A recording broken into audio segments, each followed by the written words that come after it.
भारतीय वन सर्वेक्षण का मुख्यालय कहाँ स्थित है? देहरादून। भारतीय वन संरक्षण द्वारा वनाग्नि चेतावनी में उपयोग किए जाने वाले दो प्रमुख उपग्रह कौन से हैं? मोडिस और VIIRS। ये दोनों अमेरिका के उपग्रह हैं। इसरो के किस उपग्रह से प्राप्त डेटा का उपयोग भारत में आग की निगरानी के लिए किया जाता है? तो रिसोर्स सैट के डेटा का। हॉटस्पॉट शब्द का संबंध किस वन आपदा से है? वनाग्नि से। आग लगने से रोकने के लिए वनों में ईंधन के भार को कम करने की प्रक्रिया क्या कहलाती है? ईंधन की कमी या नियंत्रित रूप से जलाना। वह वनाग्नि जो केवल वन के तल पे सरफेस पर मौजूद सूखी घास और पत्तियों तक सीमित रहती है क्या कहलाती है? सतह अग्नि या पृष्ठ अग्नि, सरफेस फायर। सबसे तीव्र और खतरनाक वनाग्नि जो वृक्षों के शिखर में फैलती है क्या कहलाती है? शिखर अग्नि, क्राउन फायर। किस प्रकार की आग में कोई लपट नहीं देखी जाती, यह धीमी गति से जलती रहती है? ग्राउंड फायर, जमीनी आग। केंद्र द्वारा प्रायोजित योजना वनाग्नि निवारण एवं प्रबंधन, forest fire prevention and management का प्रमुख उद्देश्य क्या है? वनों को आग से बचाना, आग की संभावना घटाना, नुकसान सीमित करना। राष्ट्रीय आपदा प्रबंधन संस्थान किस मंत्रालय के अधीन कार्य करता है? गृह मंत्रालय। वन आपदाओं में ग्राम स्तर पर पहला प्रतिक्रियाकर्ता कौन होता है? फर्स्ट रिस्पॉन्डर, तो वन रक्षक और स्थानीय वन सुरक्षा समितियां। वनाग्नि निवारण एवं प्रबंधन योजना भारत के किस क्षेत्र में लागू है? तो पूरे देश में, विशेषकर आग प्रवण राज्यों में, मतलब जिनमें आग लगने की, जिन राज्यों के वनों में आग लगने की ज़्यादा संभावना रहती है। वन में आग बुझाने के लिए उपयोग किए जाने वाले रसायनों को फायर रिटार्डेंट्स कहते हैं। आग लगने के तुरंत बाद सबसे महत्वपूर्ण प्रतिक्रिया या रणनीति क्या है? आग की सूचना का तेजी से प्रसार करना। वनों में सबसे अधिक ज्वलनशील सामग्री कौन सी होती है? सूखी पत्तियां और घास। वनों में कृत्रिम रूप से पानी की उपलब्धता बढ़ाने के लिए क्या किया जाता है? जलकुंड या टैंक बनाया जाता है। वन आपदाओं से निपटने के लिए कौन सी तकनीकी से संवेदनशील क्षेत्रों का मानचित्र तैयार किया जाता है? GIS और रिमोट सेंसिंग तकनीक द्वारा। आग को रोकने के लिए सबसे बुनियादी और प्रभावी मानवीय कदम क्या है? लोगों में जंगल की सुरक्षा के प्रति जागरूकता पैदा करना। भारत में वन संसाधनों और वन आवरण का मूल्यांकन तथा वन अग्नि की निगरानी कौन करता है? Forest survey of India, FSI, Bharat one सर्वेक्षण। भारतीय वन सर्वेक्षण FSI कहाँ स्थित है? देहरादून। इसकी स्थापना 1981 में हुई थी और इसी ने forest survey of India report FSIR जारी करता है, जो 1987 से में पहली बार जारी हुई थी और हर 2 वर्ष में जारी। आपदा प्रबंधन के लिए राष्ट्रीय रणनीति और दिशा निर्देश कौन सा निकाय बनाता है? तो NDMA, national disaster management authority, राष्ट्रीय आपदा प्रबंधन प्राधिकरण। वन अग्नि का वह प्रकार जो केवल सूखी घास, पत्ती और टहनियों तक ही सीमित रहता है क्या कहलाता है? सतही अग्नि, सरफेस फायर। वन अग्नि का सबसे खतरनाक प्रकार जो वृक्षों की छाल, कैनोपी मतलब शिखर ऊपर तक पहुंच जाता है क्या कहलाता है? शीर्षाग्नि या क्राउन फायर। वन अग्नि जो भूमि के नीचे कार्बनिक पदार्थों को धीरे धीरे जलाती रहती है क्या कहलाती है? भूतल अग्नि या ग्राउंड फायर। यदि आग केवल वन के निचले स्तर पर जल रही हो तो उसे क्या कहते हैं? आधार रेखा अग्नि, बेसलाइन फायर। तापीय उत्सर्जन से हॉटस्पॉट पहचानने वाला नासा का प्रमुख सेंसर कौन सा है? MODIS, MODIS, moderate resolution image spectro radiometer. कौन सा सेंसर MODIS से अधिक रेजोल्यूशन वाला है और छोटी आग का भी पता लगा सकता है? तो यह है VIIRS, visible infrared imaging radiometer suit. Bharat में आग की निगरानी हेतु इसरो का कौन सा जियो स्टेशनरी उपग्रह प्रयोग किया जाता है? INSAT 3D, INSAT 3DR। 2019 में FSI द्वारा राज्य वन विभागों को अलर्ट भेजने के लिए कौन सी प्रणाली शुरू की गई? वन अग्नि चेतावनी प्रणाली, forest fire alarm system. Forest fire alarm system के उन्नत संस्करण में भविष्य की आग का पूर्वानुमान देने की क्षमता है, इसे क्या कहा गया? Forest fire alarm system 2.0। इसे 2019 में लॉन्च किया गया, 2020 में। आग बुझाने के लिए हेलीकॉप्टर से पानी गिराने वाला उपकरण क्या कहलाता है? बॉम्बिंग बकेट कुछ ऐसा होगा शायद। वन में आग के फैलाव को रोकने के लिए बनाई गई खाली जमीन की पट्टियां क्या कहलाती हैं? Fire line.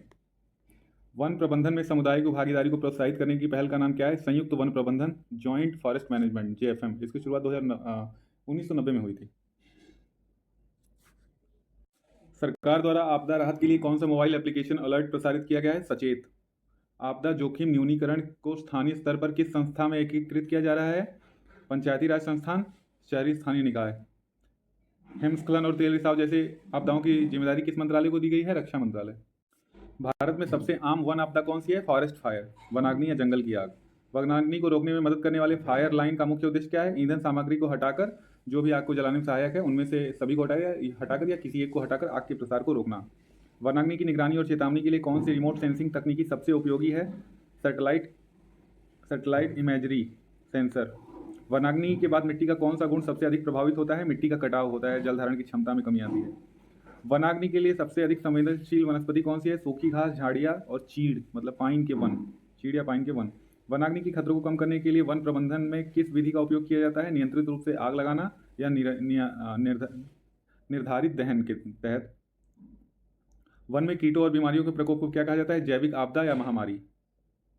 वन में कीटों और बीमारियों के प्रकोप को कहा जाता है जैविक आपदा, बायोलॉजिकल डिजास्टर या महामारी, एपिडेमिक। वन क्षेत्र में मानव जनित गतिविधियों द्वारा पैदा की जाने वाली प्रमुख चुनौती क्या है? अवैध कटाई और अतिक्रमण, इलीगल लॉगिंग और अतिक्रमण। पहाड़ी क्षेत्रों में भारी वर्षा के कारण होने वाली वन आपदा कौन सी है? भूस्खलन। वन आपदाओं की रोकथाम में स्थानीय समुदाय की क्या महत्वपूर्ण भूमिका क्या कहलाती है?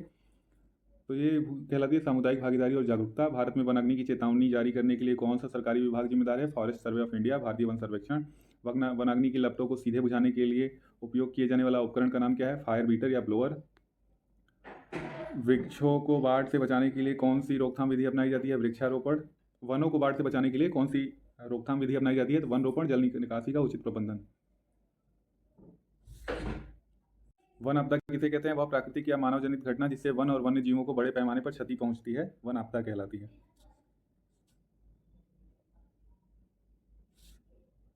वन को क्षति पहुंचाने वाले प्रमुख पर्यावरणीय घटक कौन से हैं? अधिक वर्षा से मृदा का अपक्षय अपरदन होता है, जल भराव से कीचड़ हो जाती है, गाद का जमा हो जाता है, वृक्षों की जड़ें कमजोर हो जाती हैं, बायोडाइवर्सिटी को खतरा होता है, वन्य जीवों के प्राकृतिक आवास नष्ट हो जाते हैं। तो ये सभी वन को क्षति पहुंचाने वाले प्रमुख पर्यावरणीय घटक हैं। किसके द्वारा? वर्षा के द्वारा, बारिश के द्वारा। ओलावृष्टि से वनों को किस प्रकार क्षति पहुंचती है? ओलावृष्टि के कारण वृक्षों की पत्तियों व तनों का नुकसान होता है, अंकुरित पौधे या छोटे पौधों का नाश हो जाता है। हिमपात से वनों को किस प्रकार क्षति पहुंचती है? तो इसके कारण छोटे पौधे बर्फ के नीचे दबकर नष्ट हो जाते हैं, वृक्षों के ऊपरी भाग में बर्फ जमने से तने मुड़ जाते हैं, जमी हुई बर्फ के खिसकने से मृदा का अपक्षय होता है।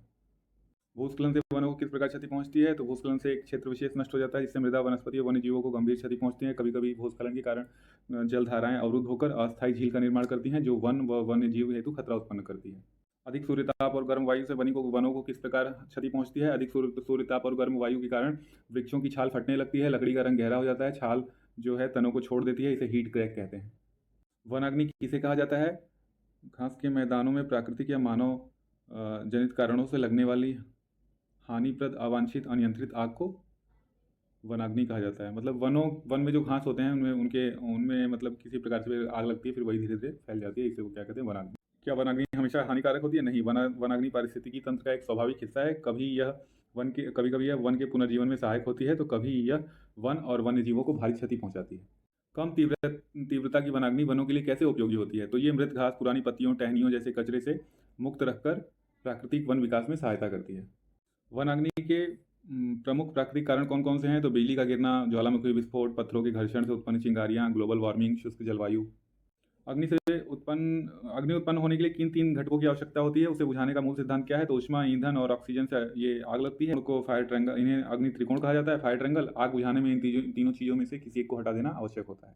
वनाग्नि के प्रमुख प्रकार कौन से होते हैं? तो सतही अग्नि, सरफेस फायर, जो पत्तियों, घास और टहनियों जैसी सतह सामग्री को जलाती है। भूतली अग्नि या धराग्नि या ग्राउंड फायर, जो भूमि के नीचे कार्बनिक पदार्थों को धीरे धीरे जलाती है। छत्राग्नि या क्राउन फायर या छत्र फायर, छत्र आग, जो वृक्षों की ऊपरी पत्तियों और शाखाओं में फैलती है। फायर स्टॉर्म, अत्यधिक तीव्रता की आग जो अपने चारों ओर की वायु को भी खींचकर तूफान जैसा रूप ले लेती है। सतही अग्नि, सरफेस फायर क्या होती है? इसका वनों पर क्या प्रभाव होता है? सतही अग्नि वनों के कचरे जैसे सूखे पत्ते, घास, खरपतवार, पौधों को जलाती है। इसकी तीव्रता कम होती है, यह मृत पदार्थों को हटाकर वन विकास में सहायता करती है। भूतली अग्नि या भूतल अग्नि, ग्राउंड फायर क्या होती है? इसकी क्या विशेषता है? ये अग्नि कम तीव्रता वाली आग होती है, जो भूमि पर पड़े कार्बनिक पदार्थों और उसके नीचे की मिट्टी को जलाती है। यह बिना लपटों के धीरे धीरे फैलती है, इसे नकली आग भी कहा जाता है। छत्र अग्नि, ग्राउंड फायर क्या होती है? छत्र अग्नि सबसे भयानक प्रकार की वनाग्नि होती है, जो पेड़ों की ऊपरी छतरी कैनोपी में लगती है और सबसे तेजी से फैलकर संपूर्ण वन क्षेत्र को अपने प्रभाव में ले लेती है। फायर स्टॉर्म क्या होता है? ये वनाग्नि का सबसे तीव्र और तेजी से फैलने वाला प्रकार है, जिसमें आग स्वयं भयंकर तूफान उत्पन्न कर देती है और संपूर्ण क्षेत्र को विनाशकारी रूप से प्रभावित करती है। रनिंग फायर या भागती अग्नि क्या होती है? भागती वनाग्नि वो होती है जो तेजी से फैलती है, बहुत कम समय में बड़े क्षेत्र को अपनी चपेट में ले लेती है। रेंगती अग्नि क्या होती है? रेंगती अग्नि होती है क्रीपिंग फायर, वह अग्नि जो छोटी छोटी लपटों के सहारे धीरे धीरे वन के तल पर सरफेस पर फैलती है। सुलगती अग्नि ये वो होती है जो बिना स्पष्ट लपटों के धीरे धीरे सुलगती रहती है और भूमि की सतह या कार्बनिक पदार्थों के भीतर फैलती है। वनाग्नि की रोकथाम के लिए फायर लाइन क्या होती है? वनाग्नि की रोकथाम के लिए वन सीमाओं या रास्तों के किनारे कुछ हिस्सों को साफ कर दिया जाता है ताकि आग का प्रकार रुक सके। इस साफ क्षेत्र को फायर लाइन कहा जाता है। वनाग्नि की रोकथाम हेतु सड़क और वन सीमाओं के किनारे कितनी दूरी तक क्षेत्र को साफ किया जाता है? तो जैसे राष्ट्रीय राजमार्ग के दोनों किनारों पर 3-3 मीटर तक, वन परिक्षेत्र में 12 मीटर तक, जल सीमा में 30 मीटर तक, हाइपर टेंशन अगर लाइन कहीं जाती है तो वहाँ से 7.5 मीटर तक दोनों ओर साफ कर दिया जाता है वन को। वन को क्षति पहुंचाने वाले प्रमुख मानवीय कारण कौन से हैं? सड़क निर्माण, जल विद्युत परियोजनाएं, बांध निर्माण, अन्य विकासात्मक गतिविधियों से बड़े पैमाने पर वनों का विनाश होता है। वन आधारित उद्योग कौन से हैं? वन आधारित उद्योग कागज उद्योग, लकड़ी उद्योग, प्लाईवुड उद्योग, लाख उद्योग, औषधीय उद्योग, रेजिन उद्योग। वन आपदा में सबसे बड़ी समस्या कौन सी है? वनाग्नि, फॉरेस्ट फायर की समस्या। वनाग्नि के मुख्य कारण बिजली का गिरना, ज्वालामुखी विस्फोट, पत्थरों के घर्षण, भूमंडलीय तापन, शुष्क जलवायु। अग्नि उत्पन्न करने हेतु कौन से 3 मुख्य घटक आवश्यक होते हैं? ऊष्मा, ईंधन, ऑक्सीजन। इन तीनों घटकों में से का सही संयोजन आवश्यक होता है, इससे अग्नि उत्पन्न हो जाती है। सतही अग्नि, सरफेस फायर क्या होती है? ये वन की कचरे जैसे पत्ते, घास, खरपतवार आदि को जलाती है। इसकी तीव्रता कम होती है। यह वन विकास हेतु लाभकारी होती है। भूतलीय अग्नि या ग्राउंड फायर यह धीरे धीरे जलने वाली आग होती है जो भूमि पर पड़े कार्बनिक पदार्थों और मिट्टी के भीतर की कचरे को जलाती है। इसे नकली आग भी कहा जाता है। छत्राग्नि क्या होती है? ये सबसे भयानक प्रकार की आग होती है जो पेड़ों की ऊपरी छत्राग्नि है क्राउन फायर जो पेड़ों की ऊपरी शाखाओं और पत्तियों में फैलकर पूरे वन को प्रभावित करती है। फायर स्टॉर्म क्या है? यह वन अग्नि का वह रूप है जो तेजी से फैलकर भीषण तूफान उत्पन्न कर देता है आग का, अग्नि का, और बड़े क्षेत्र को जलाता है। वन अग्नि से संबंधित रनिंग फायर क्या होती है? रनिंग फायर बहुत तेजी से फैलने वाली आग होती है जो कम समय में बड़े क्षेत्र में फैल जाती है। क्रीपिंग फायर धीरे धीरे छोटी छोटी लपटों के माध्यम से फैलने वाली आग होती है। मोल्डरिंग फायर या मोल्डरिंग ऐसी कोई फायर नहीं होती सर, ये रेंगती फायर होगा शायद। भी धीरे धीरे छोटी लपटों के माध्यम से फैलती है परंतु इसकी गति और तीव्रता बहुत कम होती है। वनाग्नि की रोकथाम कैसे की जाती है? फायर लाइन बनाकर या हाइपर टेंशन लाइन बनाकर कुछ क्षेत्रों को साफ किया ताकि फायर लाइन मेनली बना दी जाती है जिससे कि उन क्षेत्रों तक एक सीमा निर्धारित हो जाए और वहाँ कोई ऐसी स्थिति उत्पन्न न होने पाए जिससे कि वनाग्नि की समस्या उत्पन्न हो। जैसे कि वन की सीमाओं से कितनी दूरी के क्षेत्रों को साफ किया जाता है ये फायर लाइन बनाने के लिए? तो जैसे कि वन मार्ग, राष्ट्रीय राजमार्ग के किनारे 3-3 मीटर तक, वन परिक्षेत्र में 12 मीटर तक, जल सीमा में 30 मीटर क्षेत्र को साफ किया जाता है। मानव जनित कारण क्या है आप जानते ही हैं। वन आधारित उद्योग प्रमुख कौन उद्योग हैं? कागज, लकड़ी, तिलहन, लाख, प्लाईवुड आदि। वनाग्नि के प्रकार सतही अग्नि या सतह अग्नि, सरफेस फायर, भूतलीय अग्नि या भूतल अग्नि, ग्राउंड फायर, छत्राग्नि या छत्र अग्नि, क्राउन फायर, और अग्नि तूफान मतलब fire storm. Forest survey of India 2023 के अनुसार उत्तराखंड में सर्वाधिक वनाग्नि की घटनाएं हुई। ये मतलब शीर्ष पे रहा भारत में जहां वनाग्नि की घटनाएं हुई। भारतीय कृषि मुख्यतः किस पर निर्भर रहती है? तो ये मानसूनी वर्षा पर निर्भर रहती है। वन कार्बन सिंक के रूप में कार्य करते हैं जिससे कि ये पर्यावरण का संतुलन बनाए रखते हैं।